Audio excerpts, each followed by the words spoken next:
Liana, eu queria te perguntar agora, convocar suas competências, como diz o pessoal da área do mercado, nesse universo político-jurídico, né?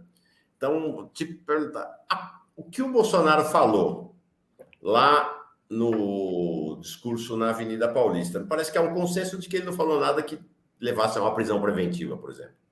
Mas, por outro lado, ao reconhecer a existência, o conhecimento que ele tinha da minuta do golpe, ele, de fato, agrava a situação dele pode agravar a situação dele no processo ou não? Agrava, com certeza.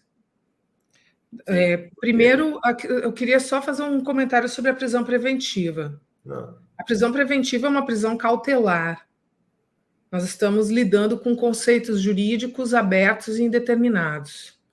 O que é que justifica uma prisão cautelar? Risco. Risco, perigo. O risco do réu voltar a cometer o crime, o risco à sociedade, o risco à ordem social. Então, imaginem que Bolsonaro comece a conclamar uma série de atos e esses atos tenham teor golpista. Isso pode, sim, configurar justificativa bastante para uma prisão de natureza cautelar. Então, só para comentar que a gente está trabalhando aqui com conceitos que são abertos e que eles dependem muito da interpretação dos fatos. Então, eu concordo que, isoladamente falando, o ato em si não dá fundamentos para uma prisão preventiva. Tá? Isoladamente. Aí, analisando com outros elementos, e dependendo de como ele vai agir, esse mesmo ato pode se somar a outros para fundamentar uma prisão preventiva. Tá? Em relação ao discurso dele, na segunda-feira de manhã, eu usei a tribuna para dizer que Bolsonaro confessou. E fiz questão de explicar a diferença, porque existe uma diferença entre admitir e confessar. Tá. Ele Qual confessou. É a diferença? A diferença é que a admissão ela é tácita, ela é implícita. A confissão ela é expressa, ela é explícita. Ele confessou. E atenção, porque confissão não é sobre um fato jurídico. A confissão é sobre um fato. A gente confessa fatos da ordem do mundo dos fatos. As pessoas não confessam fatos jurídicos, confessam fatos. A leitura jurídica ela é dada ao intérprete, ao juiz. Perfeito. A confissão é de fatos. E ele confessou fatos. Ele confessou fatos. Foi grave, então. Eu considero que foi. Tanto, e não só eu, a Polícia Federal também considerou, tanto é que mandou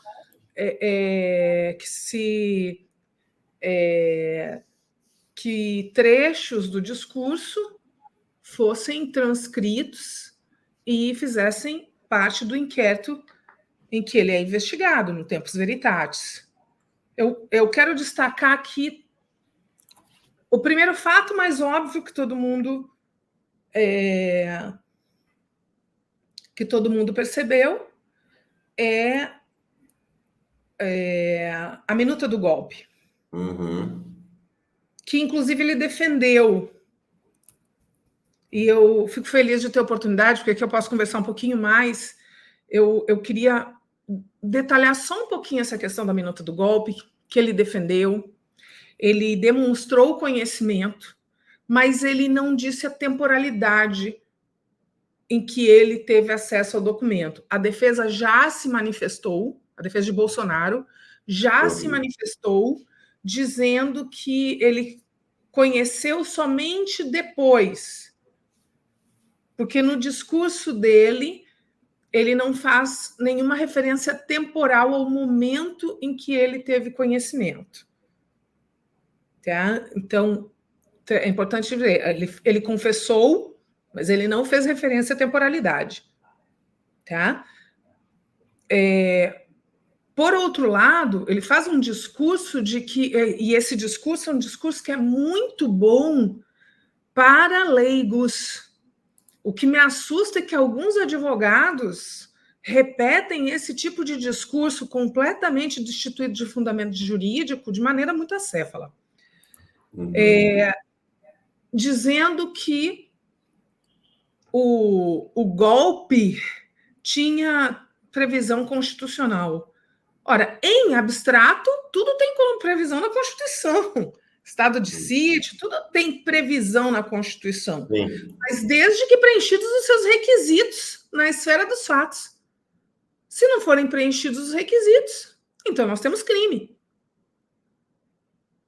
Tá? Então, dizer assim, está dentro da Constituição? Sim, está dentro da Constituição uma série de coisas. Mas o que é que de fato ocorreu? A Constituição prevê abstratamente tudo. Sim. Tá? Agora, seguindo para a esfera da confissão, que eu acho mais grave. Ele confessa, ao pedir uma lei de anistia, ele confessa que ele não vê os atos golpistas como tentativa de abolição do Estado Democrático de Direito. As pessoas estão se apegando muito ao primeiro fato que ele confessou, que é o conhecimento da minuta de golpe. Mas essa é a confissão mais débil, porque não tem temporalidade, não tem referência temporal. Agora, no momento em que ele pede uma lei de anistia, o discurso que ele fez foi um discurso de banalização de uma tentativa de abolição violenta do Estado Democrático de Direito. Você achou mais grave o discurso pró-anistia até do que a confissão da minuta? Muito mais grave. Interessante. Muito mais grave. Porque o discurso não é simplesmente que ele pede uma lei de anistia. Mas quando ele pede uma lei de anistia, ele despreza a gravidade dos atos que foram uma tentativa consumada de abolição violenta do Estado Democrático de Direito, Mauro. Isso é gravíssimo. As pessoas estão olhando, na minha opinião, para o lado errado. Isso que eu estou comentando é muito mais grave do que ele ter feito alusão à minuta do golpe, sem ele ter dado uma referência temporal. Entendi.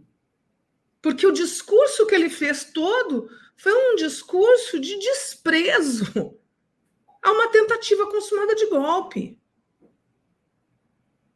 E mais, ao pedir uma lei de anistia, ele convoca o Congresso Nacional contra a coisa julgada do Supremo Tribunal Federal. O que é isso?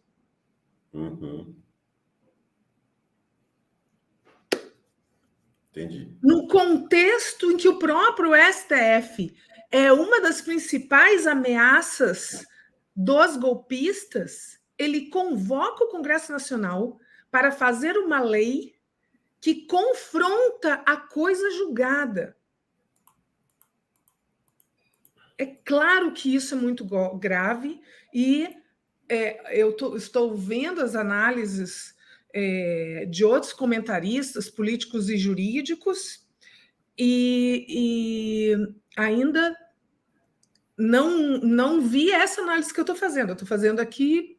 Legal. É o meu entendimento. Não, realmente, eu não tinha ouvido até agora. Não tinha ouvido até agora. É o meu entendimento. Agora, e o terceiro? Fala. Tem uma terceira confissão.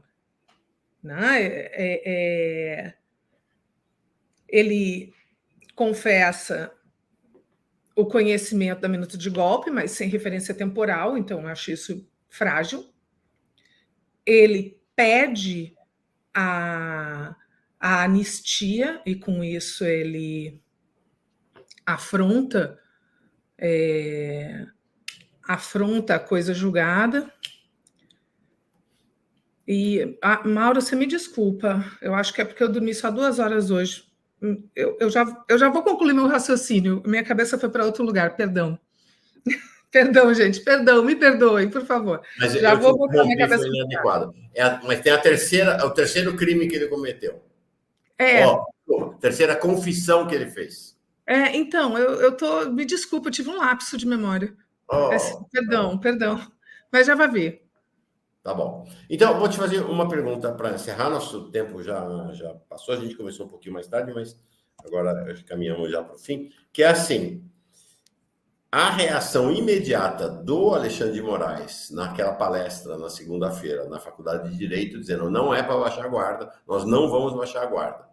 E ontem, uma reação mais explícita do Gilmar Mendes, dizendo não tem nada de anistia e eles serão... Ele não falou o nome do Bolsonaro, mas ele falou tudo o seguinte: quem arquitetou, quem foi mentor e quem foi líder vai ser condenado. Então, parece que está... Com esses dois, mais o Flávio Dino, me parece que você tem hoje uma situação de uma linha de frente extremamente segura e assertiva à frente do STF. Acho que hoje está... A hipótese dele não ser condenado, acho que praticamente não existe, né, Helena? Eu acho que não existe. Não vejo como ele não ser condenado. Eu acho que as provas se avolumam. Eu acho que a reunião de 5 de julho mostra que havia... Então, é um somatório probatório, Mauro, que vai construindo uma robustez. Então, eu tenho... Você sabe que desde julho de 2022, quando eu fiz uma representação criminal por crime de terrorismo contra Bolsonaro, eu entendo que um discurso é um ato. No entanto, os juristas entendem que um mero discurso, por mais grosseiro que seja, não seria suficiente para ser considerado golpista. Esse é o entendimento predominante. Eu discordo. Absurdo. Concordo com você. O discurso é capaz de levar à morte. O discurso é de fato um ato. Eu sempre digo aqui, sabe, Eliana, não existe ditado mais idiota nesse planeta do que este. Palavras são palavras, nada mais do que palavras. Porque palavras ferem, palavras matam. Palavras fazem revolução. Lideram multidões. Sim, perfeito. Palavras lideram multidões, e a minha tese é de que as palavras dele funcionaram como apito de cachorro. Você deve lembrar, eu fui uma das primeiras pessoas a trazer isso também, da tese do apito de cachorro, mas o entendimento dominante não é o meu. Eu preciso ser honesta, né? Eu entendo que um discurso é um ato. Mas o entendimento doutrinário predominante, acho que é porque os juristas estão muito afastados do mundo da política, é que um mero discurso não configura um ato golpista, uma preparação golpista, mas o conjunto probatório configura. Então, eu tenho uma reunião de 5 de julho com ministros de Estado, em que eles são cobrados a tomarem partido. Lembrei, Mauro, desculpa. A terceira confissão. A terceira confissão, a mais grave. Ele desdenhou do sistema eleitoral. Pronto, eu lembrei porque eu ia falar disso. Na reunião do 5 de julho, ele conclama os ministros e pedem para os ministros terem participação no golpe. E o golpe consistia em um discurso uníssono das bases bolsonaristas, no sentido de descredibilizar o sistema eleitoral. A própria descredibilização do sistema eleitoral, Mauro, ela é um elemento típico da lei dos crimes de abolição do Estado Democrático de Direito previstos no artigo 359-L e 359-M do Código Penal. É uma lei de 2021. Então, a descredibilização do sistema eleitoral, ela configura um núcleo essencial dos crimes previstos no 359-LM. E o que foi que Bolsonaro confessou? Eu digo com todas as letras, confessou. E, para mim, a confissão mais grave, a confissão de que ele não acredita no sistema eleitoral, porque o que é que ele falou? Aquilo que aconteceu lá em outubro do ano passado. Aquilo que aconteceu lá em outubro de 2022. Isso é confissão explícita da descredibilização do sistema eleitoral. Ele não reconhece a vitória de Lula nas urnas. Ele não reconhece a funcionalidade do nosso sistema eleitoral. E ele faz um discurso expresso, por isso confissão, expresso de descredibilização das eleições de 2022. Aquilo que aconteceu lá em outubro de 2022, para mim, essa é a confissão mais grave. Essa é a confissão mais grave. E aí, o monitoramento político do ato do dia 25, não à toa, mostra que 88% dos presentes não acredita que Lula venceu a eleição. 88% dos presentes na Paulista, Mauro, acreditam que sofreram uma fraude eleitoral. Porque é esse o discurso da sua liderança política. É quase a totalidade dos presentes no ato da Paulista que não acreditam nos resultados das urnas. Então, Bolsonaro vai e diz aquilo que aconteceu lá em outubro de 2022. Ele está dizendo que não foi uma eleição correta, com resultado correto. Então, essa é uma confissão muito grave. E lembrando, dentro do núcleo essencial dos crimes contra o Estado Democrático de Direito, está a descredibilização do sistema eleitoral. Muito importante. Eliana, te agradeço demais essa conversa de hoje, muito esclarecedora. Eu já pedi até um recorte para hoje ainda. Essa realmente traz um elemento inusitado, que é Bolsonaro cometeu 3 crimes, confessou 3 crimes na Avenida Paulista. Importantíssimo. Obrigado, Eliana. Até a próxima. Um abração. Beijão. Beijão. Abração, beijão. Tchau.